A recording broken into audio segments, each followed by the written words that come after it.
Assalamualaikum warahmatullahi wabarakatuh.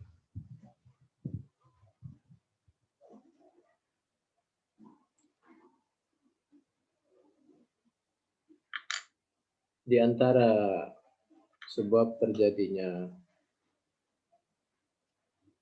perselisihan, ketidaktenangan, bahkan pembunuhan, itu apabila seorang itu salah di dalam memberikan fatwa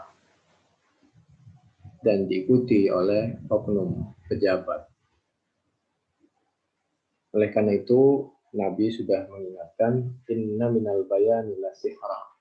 Itu di dalam hadis Bukhari, bahwa di antara penjelasan itu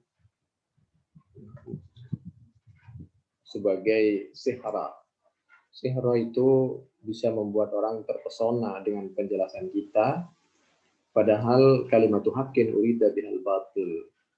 Kalimatnya benar, Qur'annya benar, as-sunnahnya sih benar, tapi dipakai untuk sesuatu yang kurang tepat. Itu menurut sahabat Ibnu Umar, Nabi bersabda di dalam Bukhari 5146, 5767. Di dalam riwayat yang lain, inna ba'dal bayan, inna ba'dal bayani sihrun. Bukhari 5767, Fathul Bari juz 10 halaman 290 sampai 292. Contoh ketika menjelaskan Al-Quran, surah Al-Hujurat, surah yang ke-49, ayat yang ke-10, bahwa boleh dibunuh, ditahan, dibunuh, karena dianggap buat orang yang berseberangan dengan oknum pejabat. Padahal negara kita adalah negara demokrasi. Dan Al-Quran menyampaikan, andai saja terjadi perbedaan, itu fa'aslihu bainahuma. Langkah pertama itu harus diislahkan, dirukunkan.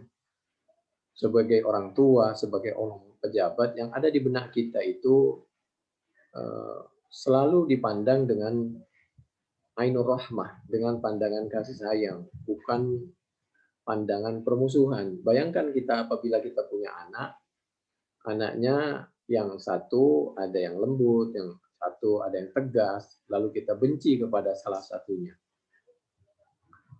Jadi ketika memahami Al-Hujurat ayat 9, 10 ini tidak tepat apabila hanya berbeda lalu dituduh buat sehingga boleh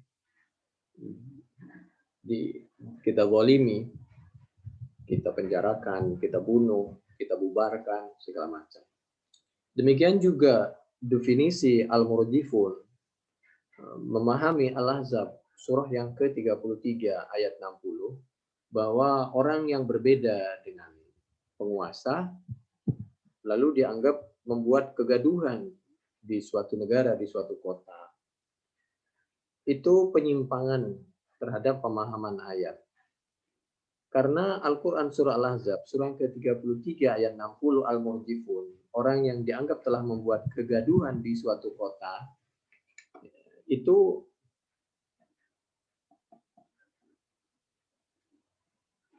adalah orang yang jauh dari Al-Quran dan As-Sunnah dan menyakiti Nabi, menyakiti umat Islam. Itu yang dimaksud Al-Murjifun, itu aslinya. Itu ayat sebelumnya, bisa dicek di dalam Al-Ahzab, mulai ayat 56, 57, 58, sampai 61. Alladzina yu'dzunallaha wa rasulahu la'anahumullah fid dunya wal akhirah.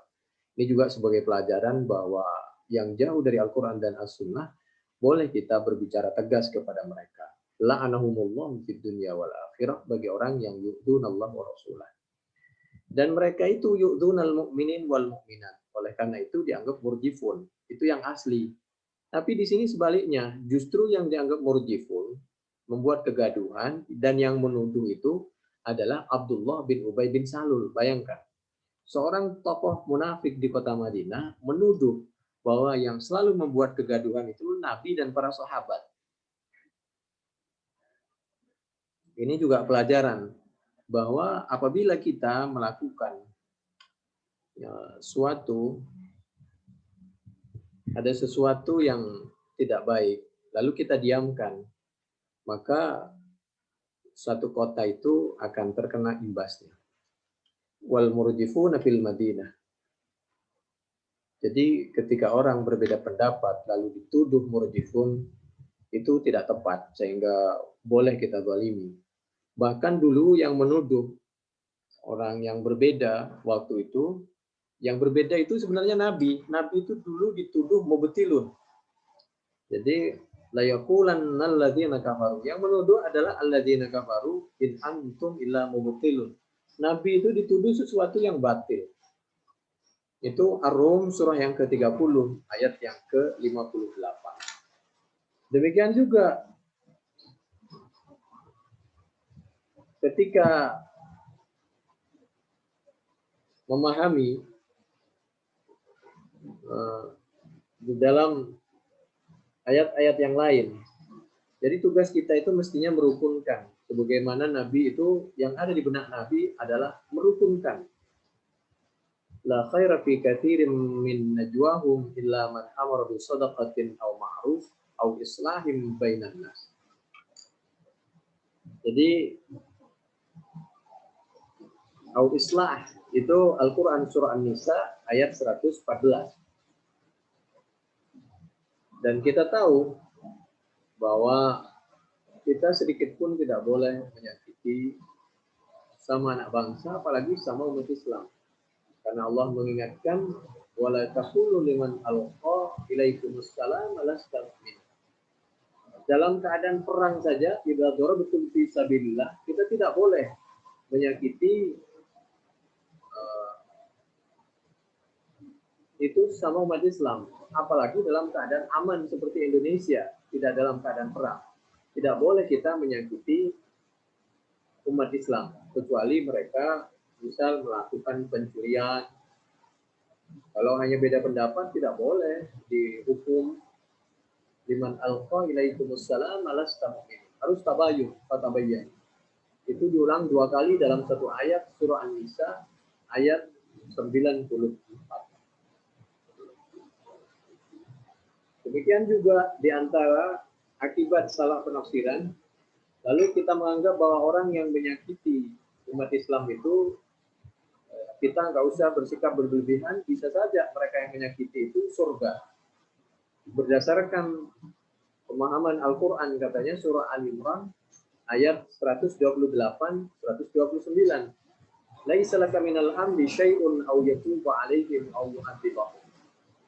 Jadi tidak usah berlebihan. Ayat ini sebenarnya dipotong karena ayat sebenarnya fa innahum zalimun. Kelanjutannya, ketika Nabi detik-detik terakhir masih kepingin menyelamatkan umatnya, Nabi itu punya rasa. Jadi yang ada di benak Nabi itu selalu rasa. Itulah yang suka dibaca di dalam maulid. Laqad kana lakum fi Rasulillah uswatun hasanah. Laqad ja'akum. Itu Al-Quran surah At-Taubah di ayat terakhir. Laqad ja'akum rasulun min anfusikum azizun 'alaihi ma 'anittum. Selalu merasakan apa yang dirasakan oleh umatnya. Wa baqa bihim dar'an, si abihim. Wa baqa bihim dar'an. Nabi Ibrahim, Nabi Lut, ketika umatnya melakukan kesalahan masih berharap.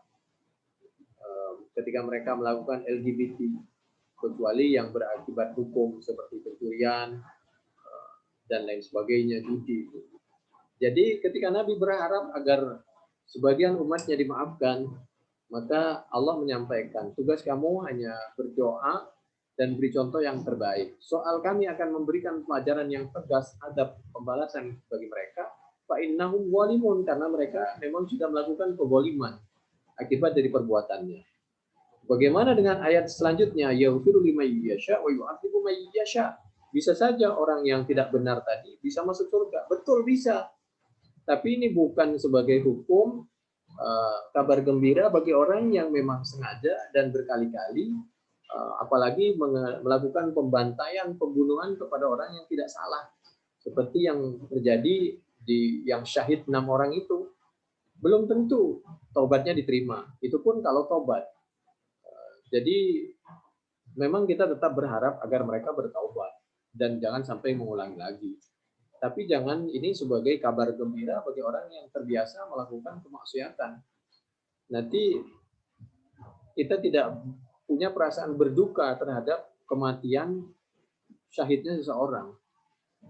Hewan saja meninggal, Nabi berduka, apalagi manusia. Dan kalau dulu Wahsy itu memang dia sempat melakukan pembunuhan kepada paman Nabi karena dia tidak tahu, waktu itu belum Islam. Tapi setelah Islam dia membuktikan, dia membalas Musailimah Al-Kadzab atau Musailamah. Jadi Musailimah Al-Kadzab itu sebagai bukti bahwa dia menutupi kesalahan yang dulu Wahsy itu, maka dia berhadapan dengan Musailimah karena dia telah mengaku Nabi. Itu di zaman sahabat Abu Bakar. Tapi kalau kita jangan main hukum sendiri. Tapi kalau Wahsy itu membuktikan tobatnya seperti itu. Kalau dulu ada orang yang membunuh dan yang dibunuh sama-sama masuk surga, karena yang dibunuh dulu Muslim dibunuh, maka syahid.